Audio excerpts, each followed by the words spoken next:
Movies. Everything you see and hear was done on purpose. Everything has meaning. Join Corey Heitschmidt, Justin Eldon, and me, Craig Dickinson, for Reading Between the Reels. Each episode will break down the movies you love and analyze cinematography, sound, performance, and set design to uncover the significance of the filmmaker's choices. Reading Between the Reels, available wherever you listen to podcasts. I'm Ashley Chancellor. I'm Bo Maddox. I'm Craig Dickinson from Reading Between the Reels. And this is Collateral Cinema and Collateral Gaming.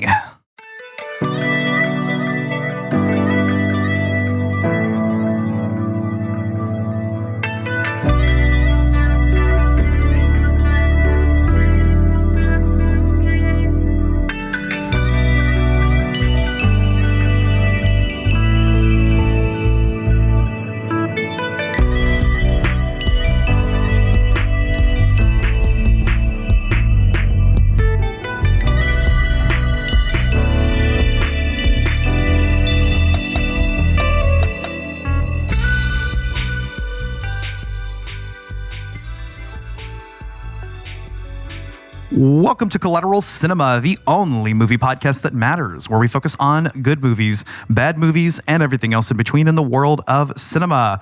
We are podcasting straight from Texas, and yes, my friends, we are a 420 friendly podcast, so whatever you have, smoke it if you've got it. And welcome to another collaboration special episode with Collateral Gaming. We'll be releasing this on both podcasts. And also joining us is Craig from Reading Between the Reels. How's it going, man? Oh, it's great. I'm so glad to be back talking with you guys. Hell yeah, brother. Hell yeah. Come on. Alrighty. Well, yeah, this was a film that I actually suggested for the show, which is why I'm leading us today. And I picked it partly because it's a video game movie, but also because it's a good video game movie, in my opinion. I really like this one. This is something that I watched a lot during my childhood, and it made an impression on me. And we'll get into more of that later, but I guess I wanted to go ahead and start with our initial thoughts on the movie, and we'll go ahead and start with you, Craig, as our guest today. What is your background with Lara Croft Tomb Raider? So, Tomb Raider is the reason I bought a PlayStation. And before I moved up from Super Nintendo, I had a friend that was like, you need to buy a PlayStation, you need to buy Tomb Raider. And I was instantly hooked as soon as I did, and played all of the games for PlayStation 1, all 5 of those, and just every year there was a new one, and I freaking loved those games and just mainlined them when they came out. So when I heard that this movie was coming out, I was incredibly excited. I loved the character. Couldn't wait to see what they were going to do with it. First trailer, I remember taking forever to download, back in the day. But I would wait like hours to get that trailer. I was ready to go, and the movie for me did not disappoint. It feels like the game and all the things that I loved about the game. So hell yeah, I've thoroughly enjoyed it. Awesome. And what about you, Bo, and your experience with the video games as well? Well, let me tell you, Tomb Raider and I have a very long history together as a gaming franchise and as a movie franchise. I mean, going all the way back to when that first game came out on the PlayStation, let me tell you, it was one of those games that was just kind of like a revelation, because for one, it was just like, man, it's this crazy action game, and it's fronted by this awesome hot chick named Lara Croft, and she's acrobatic, and there's gameplay, and there's dinosaurs, and there's fucking wolves and shit, and it was a real step forward for gaming in general. And me and my friends, this was like one of those our top 3, all-time PlayStation games. The other 2 being Resident Evil and Final Fantasy VII. And to finally see Lara Croft actually come to the big screen like this and actually be portrayed in a way that was true to the character, but also added something to her was amazing. And I have to say, watching this movie again brought back a lot of great memories. It's such a of its time movie. movie, I mean, especially, we'll get into it, especially with the post-Matrix era and everything. But I mean, this is definitely really carried by Angelina Jolie as Lara Croft. And honestly, it's not really talked about when it comes to, actual good video game movies, and especially video game movies that really understood its source material and actually made a competent adaptation. Yeah. So yeah, I'm excited to get into this because I mean, this is just probably one of my favorite eras of action cinema, period. I mean, it's a great little time capsule. For sure. Now, my experience with the Tomb Raider video games is a little different. I didn't grow up on a lot of those games. In fact, I more of my childhood experiences with this movie. I played some of the games here and there growing up, but never I never owned any of them or anything. Up until the recent reboot came out, that was the first Tomb Raider game that I actually sat down and I played the whole thing. And I finished it multiple times. I really, really liked it. The whole the Survivor one. And I liked the sequels too. And I've always been meaning to go back and play the classics because, I mean, I've always loved what I've played and everything, and I love this movie. But yeah, my childhood experience with this was, I think we had this on DVD, and I would have been 5 when it was in theaters, so. I don't really remember that, but I do remember watching it at home a lot and getting excited by the action sequences and watching it. Now it was really cool too to because I haven't seen this movie since I was a kid, and it was just a flush of nostalgia. But looking at it, I'm like, no, this is actually pretty good. I mean, even just as a movie, let alone a video game movie. I mean, it's just about as good as any of the other, 2000s action movies. Or better even. Yeah. I mean, I would rank this above, say, Resident Evil.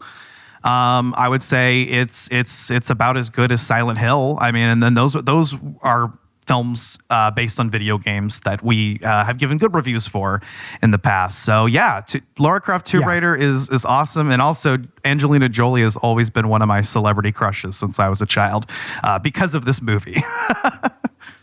Right on. And I wanted to add one more little story about Tomb Raider back in the day. Tomb Raider may have pretty much created Rule 34 as we know it, because back in the day there was a website. It was called Nude Raider. And what does Electronic Gaming Monthly do in one of its previews for Tomb Raider 2? They just went ahead and just gave out the URL for it for everyone to go and view. And back in the day, there was a lot of kids that read those Electronic Gaming Monthly and everything. So this series may have pretty much created the first generation of Rule 34 enjoyers, and that was just a total revelation at the time. I was just like, wait, she's naked? And I think this was about the time that they made the first nude patch for the PC version of the game. So yeah, that's another fun little contribution to the internet that Tomb Raider made. No kidding. That's fucking awesome. Culture. Yeah. That's what that is. Straight culture, man. But yeah, I guess let's go ahead and let's dig into the film itself. So I do like the opening sequence, kind of a fake out where we see Lara, do what appears to be a tomb raiding mission, and then it turns out to be a training exercise, and that's actually a fun little set piece, right? Yeah, for sure. I mean, I do remember when I saw that in the trailer, or the first time that I saw it, I was like, why is there a robot? There's no robots in the game, which bugged me. And then I was like, oh, it's fine. That's what I thought. I'm totally fine with it now. But I was very much a purist. I mean, the other thing that I was going to say right off the bat is the fact that she wasn't wearing that iconic blue T-shirt in the beginning. I was like, what the hell? They've ruined the movie. Oh. Yeah. But I quickly learned to adapt. Yeah. It was a bit of a strange way to open up. I remember thinking when I was watching it this time, I was like, yeah, why do they open up with a robot? I don't think there were any robots in any of the games. I mean, it doesn't feel totally out of place, but But it turns out to be a training room for her and a training exercise, which is kind of sort of in line with the original games because if you recall, they did have the tutorial level that you could play separate from the game in Croft Manor. The only thing it didn't have was a ginormous robot in a tomb, in a fake tomb level. You know, it more or less just had like an obstacle course and everything, but.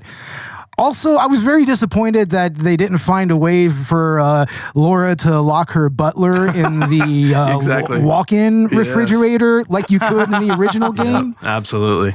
I was disappointed. I will say the one thing that absolutely sold it for me, though, was when she did the backflips to get some space before firing off those guns. I was like, man, I have done that move so many times. Like, yes, whoever choreographed that action sequence had played the game. Yeah. I knew that. Like, yep, they were in. I was like, yes, I have done that. Okay, that's Lara Croft. I'm back in. Never mind. There are a lot of action scenes in this movie that feel like the games, you know? And there's even that part later on when they're in the tomb and she's facing off against the giant statue. And it's like, that feels like a boss battle. That was a boss there. So much so. Yep. Yeah, incidentally, that's the first time that we actually see some real tomb raiding in the movie, and that's almost like 45 minutes into the movie. So one of the more memorable scenes to me, though, I remember like the specifically the scene where she's on the pendulum and she pushes it forward. My sister and I watched that so many times growing up. We always thought that was cool as kids. That really reminds me of something that could have been in one of the games, yes, as a puzzle and everything. Like it genuinely felt like the actual tombs in the games. Definitely. I could definitely see that. Or, this movie succeeds at actually like taking the source material and making it feel exactly like that. Where some other video game movies, may have tried to translate it or didn't quite capture the feeling. It's like, no, it feels like, these writers and they really actually knew, like they played the games, Yeah. Well, I think too, it speaks to the level of writing for the original games too, that they had a very cinematic concept to begin with. Exactly. It was really well written. And that was a thing too that I was like, when I first heard this was coming out, I was like, are they just going to adapt? And they could have just straight up adapted the first story from the game. And I would be curious to know what if that conversation took place, and how that got thrown out or whatever. But I've always kind of wondered how that would have gone. I would have liked to have seen that. I mean, it didn't seem like any of the video game movies up to that point ever did try to just straight adapt a game. Yeah, that's true. It for the most part, especially then, it was just like, let's do something that feels like it could be a story set in that universe or whatever, but always a little bit different. Yeah. I mean, you can argue that Mortal Kombat probably at that time came the closest to replicating its source material, but even then, that movie dropped the ball. It didn't have the gore. It didn't have the gore, it completely dropped the ball of being a one-to-one adaptation of that source material. So, I mean, it's kind of understandable that they would have gone this way with something like especially Tomb Raider, where, of course they're going to build this whole story full of intrigue and treasure hunting. And of course there's the magic MacGuffin that they need to find. And you have the Illuminati after it and everything. So honestly, it's kind of in line with what you would expect from an action adventure movie from this time. Yeah. I mean, they've even added some things in, like I think the Bryce character, that's completely original, right? Yeah. That was, I believe that so. was new, Yeah. I think they did a really good job just kind of augmenting things. It didn't feel, yes, it was new, but it didn't feel odd. It didn't feel foreign. It did feel like a natural extension. She couldn't do all of this on her own. Yeah. She did need a little assistance here and there. Oh, of course not. And he's funny, so it works out. Yeah, you got to have the sarcastic British tech guy, right? I mean, it's all practically a trope. Pretty much. Absolutely. On that note, isn't it funny how many actors they have in this movie doing British accents that I do not believe are British? Angelina Jolie certain isn't, and the one guy that is British, Daniel fucking Craig himself, is doing an American accent. I mean, they talked about John Voight also, and then Ian Glenn is Scottish and he's doing a British accent. Like everybody's swapping. Yeah. I mean, let me ask you, like, is that what it sounds like to British people whenever American people try to do a British accent like this or something like that? Is that what that sounds like? Oh, that was great. I mean, Angelina Jolie's wasn't terrible. It passed for me, but yeah, Daniel Craig's American accent just, I was like, funny. Oh my God. Yeah, that's the weirdest thing about it is all the British accents don't sound that off, but his American accent is just incongruous. It stands out. It may just be our American ears. Maybe British people watch this movie. It's egregious. Yeah, maybe so. But it's a little stilted for sure. I don't know that is probably how Americans sound to British people anyway. Yeah. So I don't know. Well, I think Simon West is British, right? The director, I believe. I think so. He is. Yeah. So that would be he's an English filmmaker. Yeah. So to his ear, maybe that's what the American accent sounds like. I don't know. I suppose so. Wow. But no, I mean, all the characters that we do get are good. Angelina Jolie feels like Lara Croft brought to the big screen. Oh, yeah. I mean, I know they had to pat her boobs or whatever, but I mean, other than that, I mean, she's just perfect already. Yeah. The attitude for sure absolutely feels like Lara. Yeah. Yeah. Well, you wouldn't tell that they patted her boobs from that side boob that we get in the shower sequence, just saying. I'm sorry, I am the male gaze, okay? And I enjoy that scene. That's what we came for. We bought the tickets for that. That's part of it. That's part of why we bought it. That's part of why we bought the tickets. That's you're selling that. That's the appeal of the character. I kind of recall there being some shower scenes in one of the games as well. I think even early on in the first game there was. Yeah, one. didn't she she snaps at us for watching her or something? Yeah. Yeah, exactly. So yeah, it's kind of in line with the game once again. I mean, the sex appeal is definitely a huge part of who the character is, at least, this iteration of the character. So, I mean, they translated that as well as perfectly as they could. And honestly, it still feels like, even by today's standards, I would say, it doesn't feel like objectifying, it doesn't feel gross. It just feels like, here's Lara Croft, the sex icon, No, she was always portrayed as somebody who was 100% in full control and ownership of her own sexuality, even in the games, So it was nice to see that translated on the big screen. And, she knows she's hot and she just owns it and she doesn't care. Like that shower scene where she just disrobes in front of her butler and is like just nothing I would go insane if I was that butler. That would be rough. but he's But I like the butler character though. He's really calm and collected, and he's actually shown to be capable during the house assault scene. I mean, he's got that chromed out shoddy, which I'm just like, oh my God, I want that fucking gun. He steps into his slippers. He's smooth. Yeah, he's ready. And he didn't give a fuck, and he went and blasted that shotgun at people with automatic weapons, with soft armor and everything, and so that was badass. Hell yeah. No, yeah, and I mean, we mentioned it before, but yeah, the action scenes in this are still really good. I think they do hold up phenomenally well. I mean, they just really kind of took really crazy ideas and translated them, and the choreography is really good. The cinematography is good. And might I add that Angelina Jolie does most of her own stunts in all of these scenes as well? I believe that. Yeah, so no, that's her in all those scenes. That bungee ballet thing is still an incredibly unique sequence. Yeah, it lives rent free in my brain. It's so good. I don't think anyone's ever tried to copy that or mimic that. But the verticality of that, just with the music, the Fatboy Slim song, and it still works. It does not look dated at all. I would hold that up. There's so many good action sequences in it, but that one's probably the standout for me. Well, to that note, it's still very indicative of that particular era in the late 90s and early 2000s, especially when it came to action cinema, where you could definitely see the influence of The Matrix on these movies. I mean, it's a very specific flavor of action cinema from roughly 1999 to maybe about 2005, and in that sequence you get movies like, Blade, you get movies like Mission Impossible 2, you get movies of that ilk, and they really kind of took a lot of a lot of influence from not only The Matrix but also from John Woo movies. I mean, you can kind of see that all over this, especially in that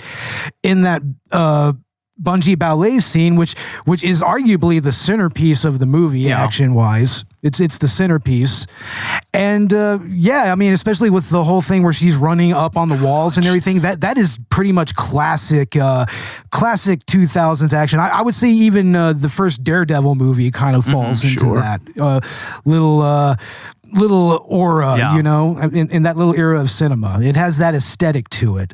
But here it's like, I mean, just as a big dumb action movie, it makes a whole lot of sense, and it still kind of encapsulates what made the game so much fun. Was, you know, part of it was the acrobatics. You know, it was being able to flip in the air while shooting your target and everything, and all of that is replicated here in this movie.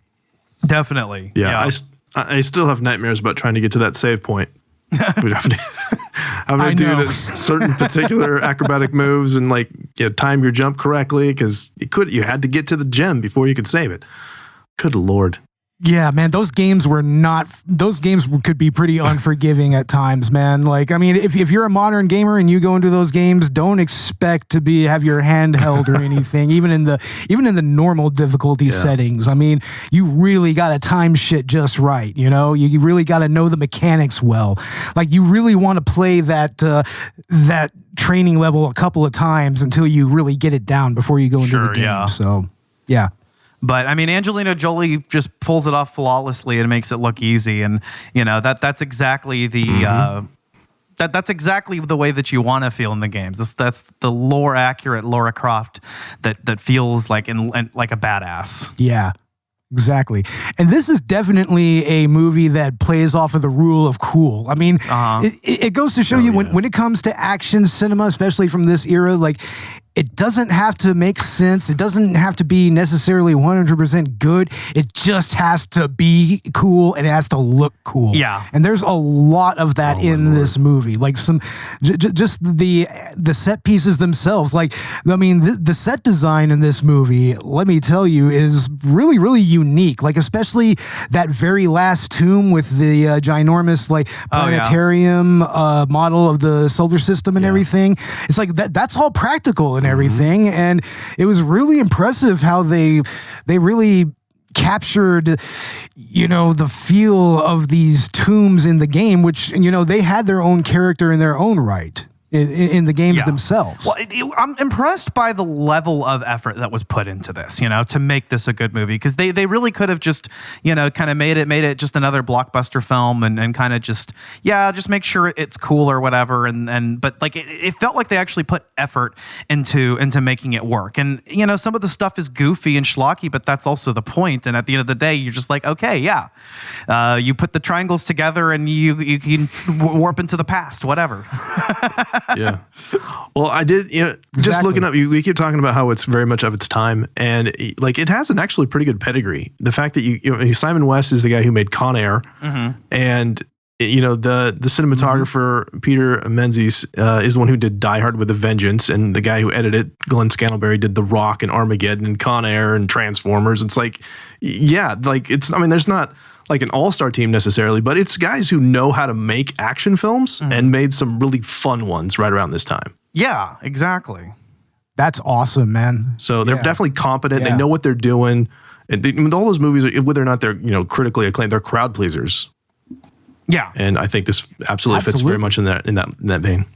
Especially all those Michael Bay movies that they worked on. Yeah. Man. It's like, geez. But I would say, this is kind of a step above that, because it actually does kind of work as a movie. It's got just a tight enough script and a plot that's easy enough to follow that, you know, whether you're a kid or an adult, you can watch this movie and have a good time.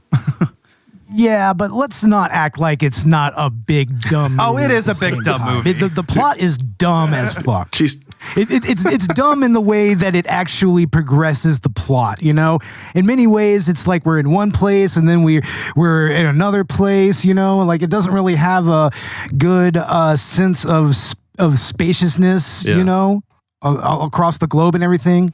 Well, and that's going to be the problem with a feature-length film is like with a game, you're going to have multiple levels that'll take you to multiple areas, and that makes sense. So I guess they kind of wanted to bring that back into here as, okay, we got to do the snow level, and we got to do this tomb, and we got to do the Croft Manor and stuff. So, but you've got to squeeze all of that into under 2.5 hours.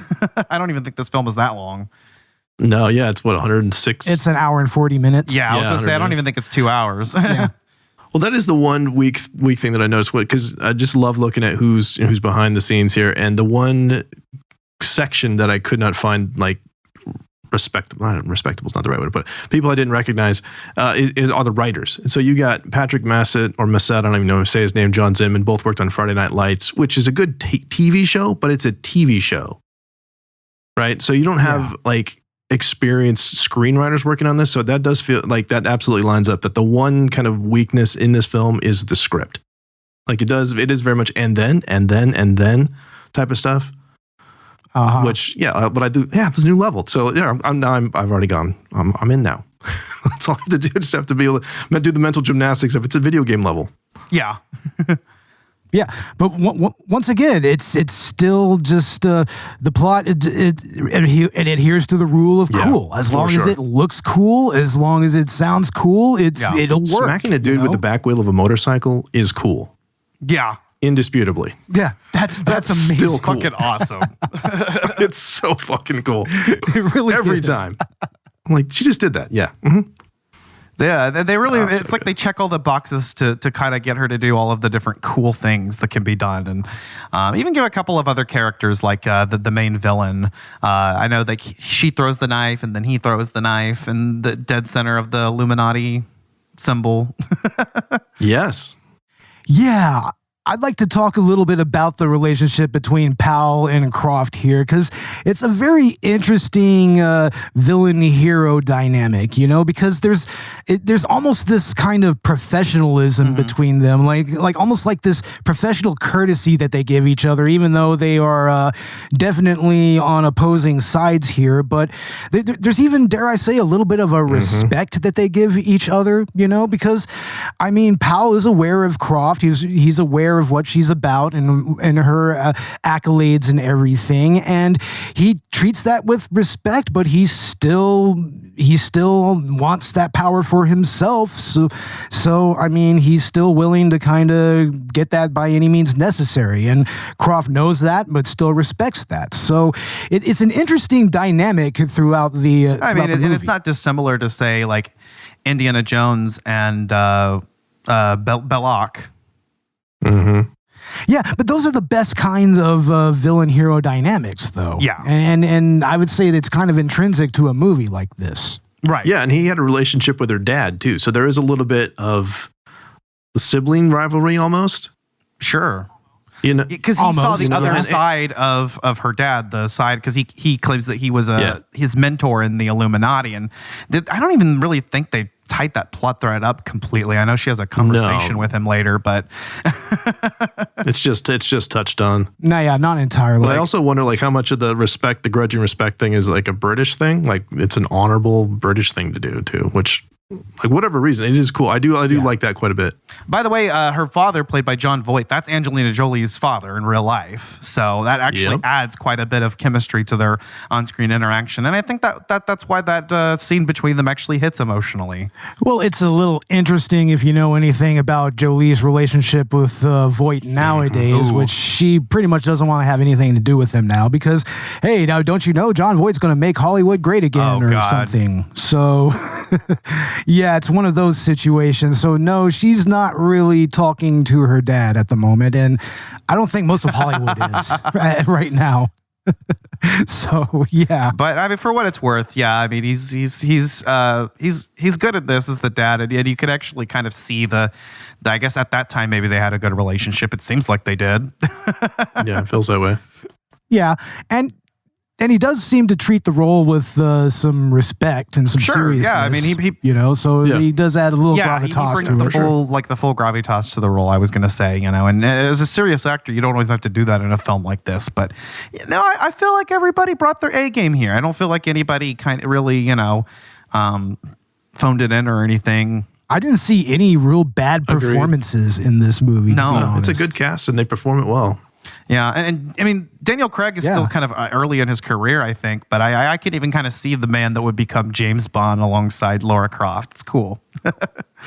Yeah, accent notwithstanding. I'm always fascinated by that he's in this one, and then I know we're not talking about the second movie, but then you get Gerard Butler in the second one, like pre-fame Gerard Butler. Both of these guys who will have massive careers have these kind of just side character roles in these, and it's like whoever's producing these films is like discovering talent, massive talent along the way. Sure. No, I mean, I'm sure somebody saw this movie maybe, and then maybe that factored into the decision to make him Bond one day. I don't know, but he plays a good enough, kind of love interest in the film, Yeah, he's believable. And he gets his own shower scene as well. Yes, he does. Hey, I mean, it's equal opportunity. If I get to ogle at some titties, then that's fine. Women can ogle at ass. I'm cool with it. There you go. Damn. It's all fair game. But who else? I mean, we talked about the butler. He's fun. Chris Berry. Yeah, from Red Dwarf, right? Yeah, I think that's what he was in originally, or the thing he was most known for before this, and probably still not most known for. Yeah. Yeah, Noah Taylor is Bryce, who's been in a ton of stuff, mainly like he did a lot of Cameron Crowe films, and he's been in some other things.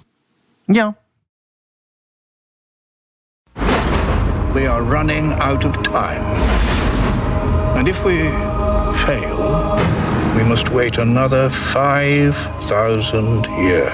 Well, I don't know about you, but that's more time than I'm prepared to commit to this enterprise.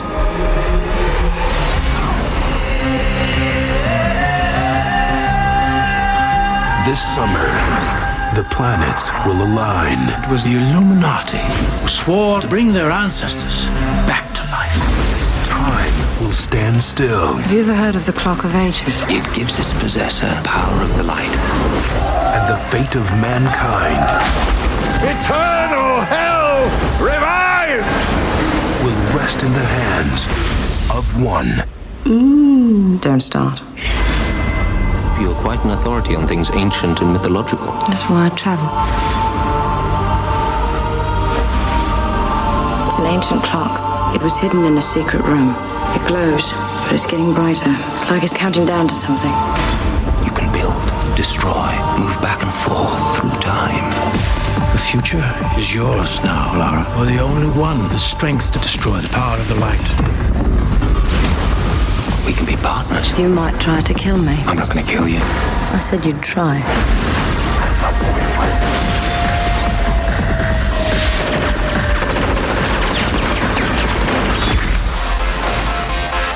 Time to save the universe again then, is it?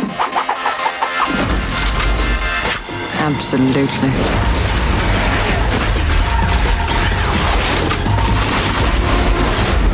On June 15th, the biggest adventure of the summer begins. Angelina Jolie is Lara Croft. This is where I start to have fun. Tomb Raider.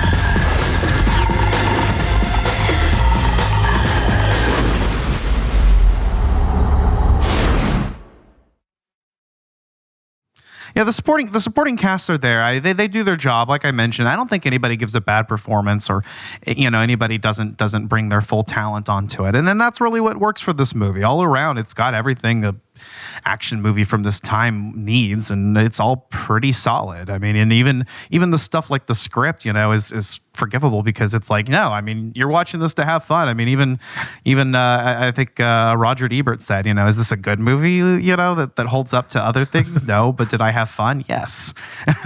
Yeah, Absolutely. And I don't think that it doesn't feel like a video game movie in the sense, like, I think if someone didn't know this was based on a video game, I don't think they would go, hey, is this based on a game?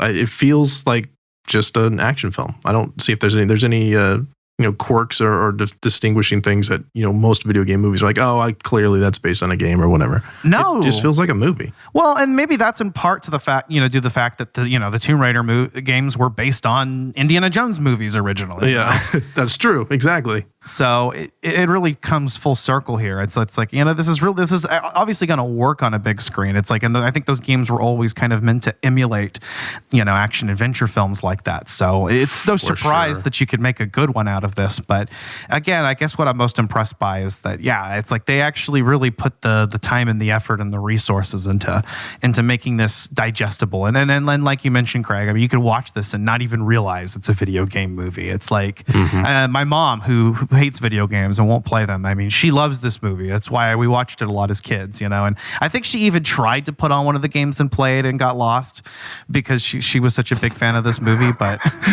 oh my God, I want to fire up Tomb Raider and give your mom the controller and just watch her play that. That would be so hilarious. Oh my God. But yeah, I mean, my kids have never played any Tomb Raider games. They love video games, but they've never played Tomb Raider. But they love this movie. Like, you do not need to have, I don't think, any kind of connection to the franchise before watching this movie to enjoy it. No, I don't think I would hand my daughter a controller to a Tomb Raider game. I don't think she's advanced enough for that yet. I mean, but I would definitely watch this movie with her. I mean, it doesn't actually have any like real nudity or anything. So yeah, and it's not super violent. It's not gory or anything like that. It's a decent family film, honestly. I mean, I'm pretty sure I watched this movie at her age. And it's also a good introduction to the Tomb Raider franchise and the Lara Croft character as well. So I mean, you can't go wrong with that either. It was basically my introduction to the character. I mean, this is what I watched first, like I said, and I played some of the games here and there. I played through some of the levels and stuff, so I'm at least familiar with it. But I mean, most of it all came back to the movie. I was introduced to the franchise through the movie. I think I always knew that it was a video game movie. I think my mom told me that or something, but yeah. Yeah, I've always enjoyed this film. I've always thought it was a lot of fun, and that's why I wanted to recommend it because like we've covered a few video game movies, but this was another one that was actually like I mentioned, it's pretty solid and it's a lot of fun. And it's like I said before, this just isn't really brought up in a lot of conversations when it comes to video game movies as a genre in and of itself. It's like we said earlier, there wasn't a whole lot of video game movies that really nailed the source material at the time. No. Like for instance, look at the Super Mario Brothers movie. I mean, for what it is, it's a very interesting movie, but as like they took one look at Super Mario World and they came up with that. Yeah. It's like, what the hell? Or whatever the fuck they were doing with the Double Dragon movie. Don't ask me what the fuck that was about. Yeah. But I mean, this right here, like we said, this has everything that you would expect from Tomb Raider. The acrobatics, the gunplay, the actual tomb raiding, even though we don't get a whole lot of it early on in the movie. I mean, just as an adaptation, this is probably the first one that really nails it, and it's kind of sad that people don't really bring it up all that often. No. This and the sequel, Cradle of Life. These are I like that one too. These.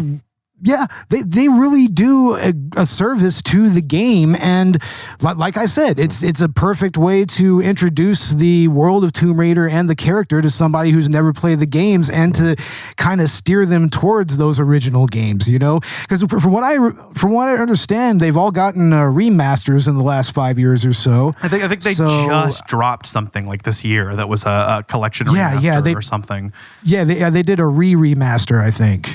Yeah, for the newer for the newer generation. I'll probably grab that. I think it's out on Switch too. I did snag Tomb Raider Definitive Edition, the 2013 game, on Switch too, because I really enjoyed that game and I played through it multiple times. And for what it's worth, I appreciate that they did the movie with Alicia Vikander that adapted that specific game because I really like that one. But that movie just doesn't really hold a candle to the Angelina Jolie ones.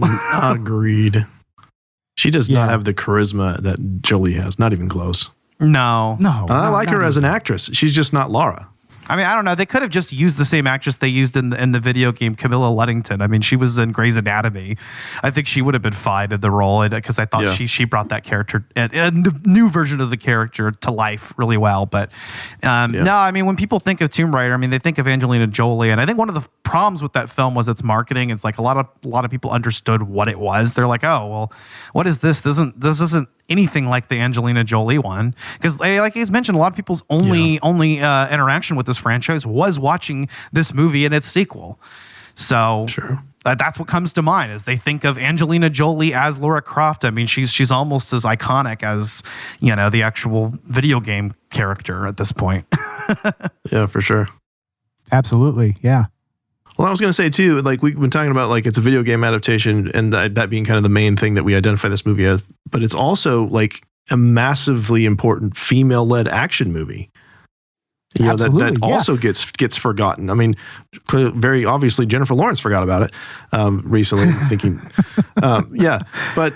You know, there was a quote that I saw. Simon West was talking about that he had just assumed that, you know, it was going to be like within 2 or 3 years we'd start seeing copycat versions of this. And I guess Resident Evil wasn't that far off as well. But, you know, how long did it take for a Wonder Woman movie to come out? Even the MCU just like punting the Black Widow movie so many years and all of these things. It was like, you have these characters, and I know some of it, like, well, I mean, Elektra comes out in a few years after this and that probably, and Catwoman, which probably kind of discouraged some of the studios, but those weren't that good of a movies. Like, it does. That's not the issue. It's not who's in the lead in the film. Is the film good? Right. So they were learning the wrong lessons from that. But it's like the template was here. Like, do that. Absolutely. So. Yeah, it's like we mentioned before. It's like actually putting some care into a script, and you know, to actually make sure that it's good. And and you know, Angelina Jolie works as a female lead. I mean, honestly, kind of a foundational example for action movie sense, you know? Sure. Absolutely, yeah. It's like yeah. I mean, well, like compare this to like what Kate Beckinsale did in the Underworld movies, you know, which is kind of your next big female-led action series, probably next to Resident Evil and everything, you know? Yeah, that's a good point. I mean, that movie did move the needle a little bit in that regard, and I mean, nowadays we have seen a few, like especially in the MCU, a few movies that have been led by female protagonists that actually had good action in it, that had good storylines and actually good characterization. And yeah, it does kind of feel like this, like Craig was saying, it's like, yeah, the template is there for these types of characters, you know, to make them believable and to make a good lead in an action movie, you know. And it's just kind of sad that, you know, Hollywood hasn't really caught up on that, you know, at least until later on in the 2000s and whatnot. Yeah, and to just gotta go back what you said too, like she fully has agency, but she's very sexual, but like she's not taken advantage of. She's not a Mary Sue. Like, she gets hurt, she gets messed up, she fails all the time. She's a fully rounded character. Like, it's not that hard. No. It's right there. Do more of that. Yeah. Yeah. Definitely. And that's what sells the whole thing, you know? It's that's why Angelina Jolie became, you know, such an icon is, you know, the way that she can portray that badass here. Exactly. You know, and she was just the perfect choice for this role, just in so many ways. Like mainly in the way how she performed the character. You know, like, I mean, she pretty much it's pretty much just like in the game. You know, it's like she's fully capable. She's demure, but she knows when to be sexual and everything, and to own that. And you know, she's actually shown to have a little bit of a background in this movie. Like apparently she has paramilitary training. There's there's that brief photo of her with a paramilitary group with Daniel Craig's character. So I mean, it's kind of interesting. There's that little bit of backstory there that kind of explains why she's this capable, and also just the fact that at the end of the day, she pretty much just does this stuff just because she can in many ways, you know? Yeah. Like, I mean, they even kind of allude to it in the movie, you know. Alex West, he says, you know, it's like Laura is overrated. It's like she's good, but she does it for the glory, whereas I do it for the money. And then on the flip side of that, of course, you had Indiana Jones, who did it for both. But fortune, you know, honestly, that's what makes her character interesting here. It's like she's really just doing this shit because she wants to. you know, and she's not really moved into it by anybody. I mean, you can argue, yeah, her dad had some influence in that, but I mean, she's doing this stuff just because it's cool, you know. The like scene I with said, the binders that comes in, like, yeah, exactly. You could do this. Spanish galleon? Nah. Egypt? Which is a fun, like, they're like, no, I don't want to go to Egypt and go in the desert. I'm like, yeah, you're going to be spending a lot of time in the games doing that. Yeah, exactly. But yeah, she pretty much pick and choose her jobs and everything and what she does. And whatnot, you know? So I think that's what makes this probably one of the better representations of a video game character in cinema, because it's like, that's exactly pretty much why video game Lara does what she does. You know, it's because, you know, she's into it. She's down with going into tombs and finding treasure and the challenge involved in that. And that's awesome. You know, it's like you don't really need anything more than that for a character like this. You really don't. No. Exactly. I mean, that's really all that needs to be.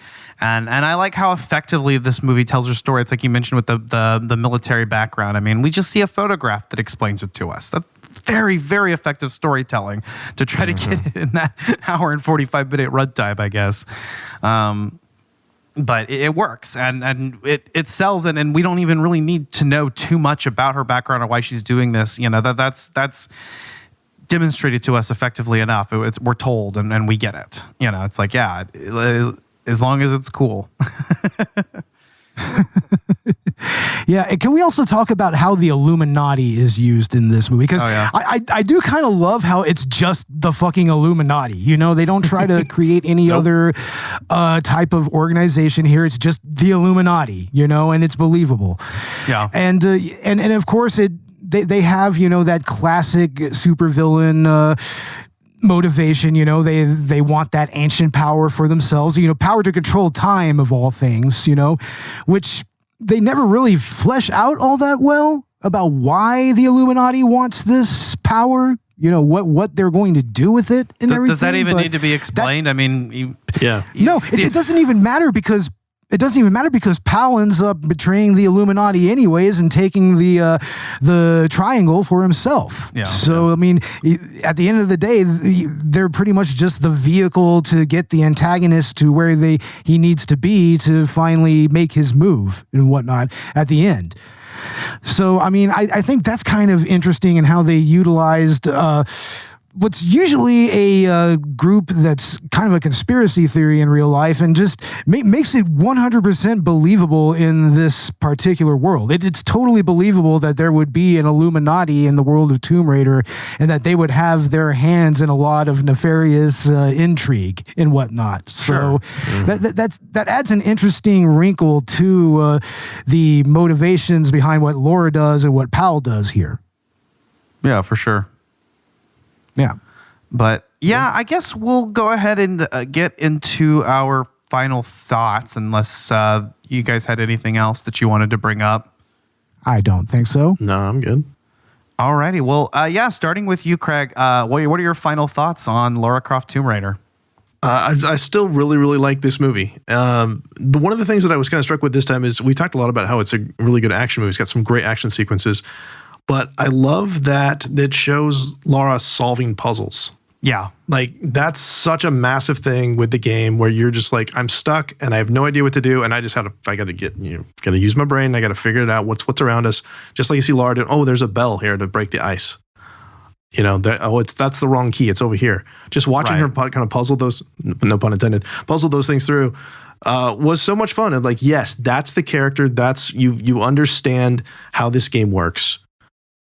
So I really, really liked seeing that this time, and I'm like, oh yeah, I forgot. There's going to be some thinking you got to handle in this. The one thing that probably the thing that ages this movie the most, other than the CGI, which is thankfully not a whole lot in it, is this. There's not really a score. It's more of like a collection of pop songs, which I love because I loved some of that stuff. Like I'm a huge U2 fan, so I hear that Elevation, that Tomb Raider version of Elevation every time. I'm like, yeah, but then you're like. So many of those songs, I mentioned Fatboy Slim earlier. I'm like, oh yeah, I remember that. And so I always have to wonder when I watch a movie that's this old, like, am I watching this just with nostalgia and enjoying it that way? And would like a modern audience watch this and go, this music sounds weird type of thing. Because there's not like there is a score, like Graham Revell does the score, but it's very sparse in this. So and then just my last thing is, man, I hate the freeze frame at the end. That's my absolute least favorite thing. I just can't stand that. Just, ugh, it's gross. Oh, but don't you know that only the best movies use a freeze frame at the end? Not like that. It's awful. Like, it's cool that you grab the guns, but I'm just like, no, shoot them or something. I don't know. Yeah. But I still love this movie. Hell yeah. All right. What about you, Bo? Well, to Craig's point about the soundtrack, yeah, there are a couple of recognizable pop songs here, but there's also a little bit of drum and bass on this soundtrack, which I think is very fitting because drum and bass is pretty much it's pretty much the soundtrack of gaming for that particular era. Like, I mean, if you go back to a lot of the early PlayStation and PlayStation 2 games, like that was on the soundtrack for a lot of those games. So hearing that here in this movie was definitely a treat. But as far as everything else is concerned, yeah, this movie does need to be talked about a little more often when it comes to video game movies as a whole, because, I mean, everybody was always talking about, what's the first really good video game movie? And, a lot of people point to Mortal Kombat, but nobody points to this movie. And I think the reason because it's such a blind spot is because it's still kind of a serviceable action movie. So, I mean, I don't know. I feel like it kind of goes under the radar when a lot of people talk about these types of movies, But yeah, it's a great adaptation of the original source. I mean, Angelina Jolie as Lara Croft. I mean, my God, that is inspired casting. And I mean, I don't think that we're probably going to get a better choice for Lara Croft. I mean, they tried with Alicia Vikander, but I mean, apparently that didn't work out all that well. Yeah. And I don't think that you would see that level of characterization in an actress until maybe Margot Robbie with Harley Quinn, maybe a little bit. Yeah. Yeah. But yeah, the action sequences here, like they definitely have that Matrix John Woo influence to them, but they also still stand out on their own because they have the best elements of the game there, namely Laura's acrobatic abilities and whatnot. The fact that she can, for sure, that not only is she capable with firearms, but she's capable with flipping around and using those firearms, but also good at hand-to-hand combat, and they really show that her adeptness at all of that and everything. Now, I mean, I'm not going to act like this is a 100% great movie. I mean, the script, like we said, it's a big, dumb script, which was kind of typical for that era of action cinema. It's like big, dumb scripts where you go, to one place and then another place, just in service to the plot and everything. There's a lot of that here, but honestly, there's a charm to it. And a big part of that charm is the cast and the performances, Like, I mean, Powell is a great villain. Lara Croft is very well fleshed out in this movie. Daniel Craig is actually not, notwithstanding, he's actually not half bad as Alex West in this movie, It's like there's not really a bad performance here, and I think that definitely is in service to the movie itself. And the set designs were really, really cool. I really like that final tomb at the end with the giant planetarium and whatnot, and how that played into the climax. And yeah, the script can be a little wonky here and there, but I mean, it still knows its source material well enough to make a fun movie out of this. And it adds enough to the world of Tomb Raider without, taking away from it, if you get my drift, know? So, for sure. So yeah, it's like it simultaneously holds up well, but it definitely has a lot of elements that's of its time. So, I mean, you just kind of go into it with all of that in mind. You're going to have a blast here. I mean, even I watched the Chris Stuckman review of this, and even he said like he played this for a bunch of his friends who were just straight up like jaded movie people, and they were just like, "Hey, this is a lot more fun than I remember it being." You know, it's like this is actually not half bad to put on with a bunch of people and and knock back a few beers and have some fun. I really think that this is one of the better video game movies, and I mean, it's not one of the greatest movies, period, but it's definitely the best of that particular genre. So yeah, go ahead and watch it. I mean, you can go on Paramount right now, get a 7-day free trial and watch it. So yeah. Hell yeah. Do it.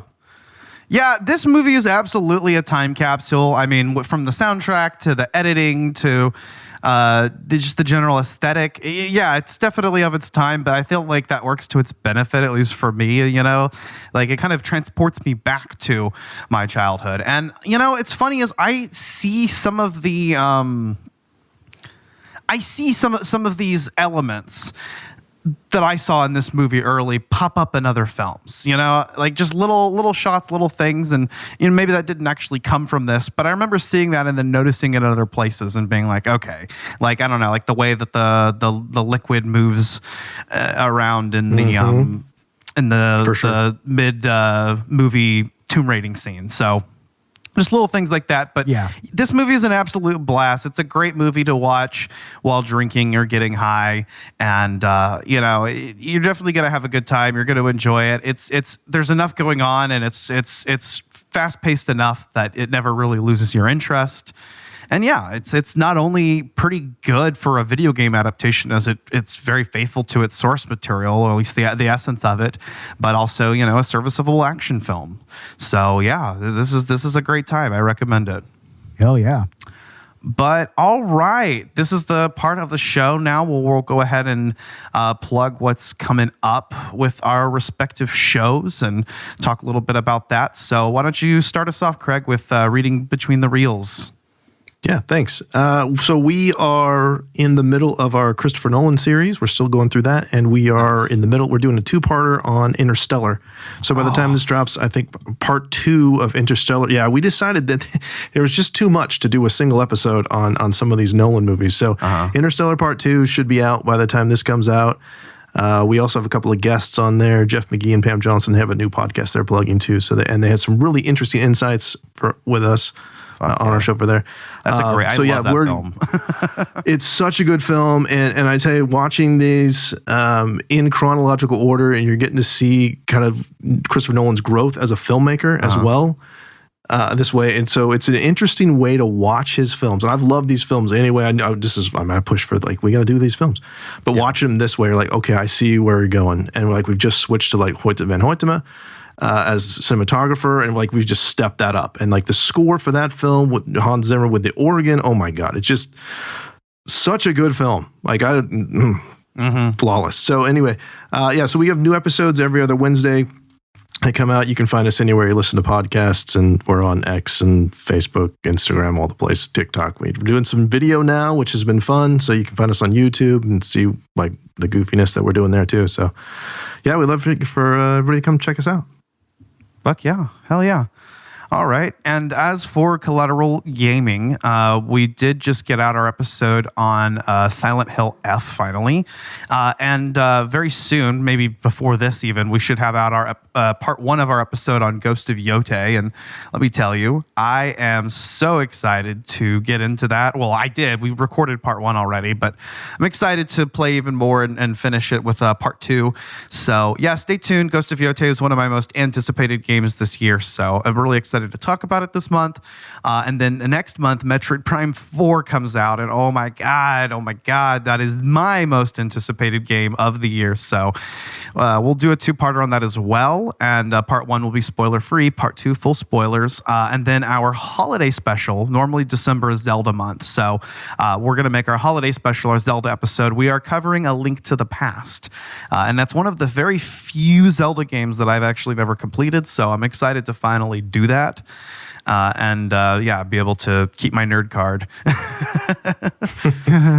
We'll have some kind of we this month later. I do want to do a bonus round content game recommendations episode, so we'll do that. And speaking of Zelda, Hyrule Warriors: Age of Imprisonment is out, so I want to do some kind of game launch episode on that too. So look for that soon. And then we'll have some kind of holiday edition of the bonus round and our year in review episode, of course, in January. So look forward to all of that. And Bo, what's up next for Collateral Cinema? Well, as of now, our review of The Amazing Spider-Man, the first one, that's currently available on all the podcast apps and on YouTube, so go check that out. We should be doing a special At the Movies episode on a upcoming movie called Lost Horizon. So look for that. And in December, that's going to be Bad Movie December. We're going to be talking about the second Buttercream Gang movie, and I believe we're going to have Cam from the Jacked Up Reviews podcast joining us on that. And we're also going to be talking about Cade, the Tortured Crossing, another Neil Breen movie, the Breenius. The Breenius. We just got to do the Breenius, And for our holiday content, we will be, of course, collaborating with Victims and Villains /Abyss Gazing. We're going to be talking about the new Silent Night, Deadly Night movie that will be coming out in December. So, yeah, look for that. And our bonus holiday content, the Director's Cut, that's going to be another Adult Swim edition. And we're going to be talking about the holiday episodes of Smiling Friends and YOLO. So, yeah, stay tuned and check that out. Awesome. Alrighty, yeah, and you can also check out Collateral Let's Play on YouTube. We'll have that new episodes out on both Collateral Gaming and Cinema YouTube channels. We'll continue Phoenix Wright Wednesday as soon as we get a chance to record something. And we'll also introduce some new series. I know I want to do some Let's Plays on Battlefield 6 and Black Ops 7 because they just came out, and I don't really want to do a whole episode on them because multiplayer shooters just aren't my thing, but I do want to cover them in some way. So Let's Plays would be a good avenue for that. Maybe, we'll do a Shooter Saturday soon. And also just Let's Plays of new games that are coming out. And I really want to do some more retro stuff too. So look forward to all that. You can find Collateral Cinema and Gaming wherever you get your podcasts. And we are also on social media, Instagram, Facebook, Twitter, Blue Sky, Threads, and TikTok. So go check us out there. And if you want to support the show, we do have a merch store on Dashery. We have Buy Me a Coffee and a Patreon for both Collateral Cinema and Gaming, where you can get exclusive content. And hopefully we'll have some new commentaries and Let's Plays to our Patreon content soon. Yep, definitely. But yeah, I guess that's just about it. So with all that being said, I've been Ryan Gosling. And I'm Lara Croft. I'm still Craig Dickinson. So, yeah. This was Collateral Cinema. We are out. Out.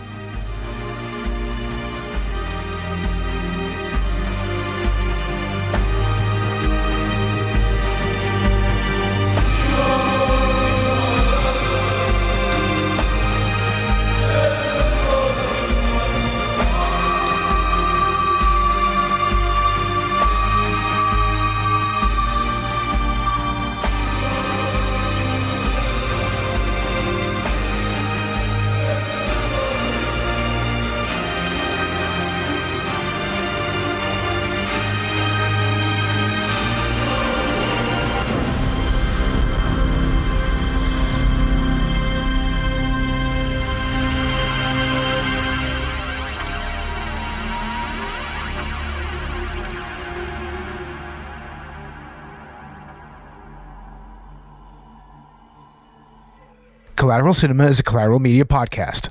All music and movie clips are owned by the respective creators and are used for educational purposes only. Please don't sue us. We're poor.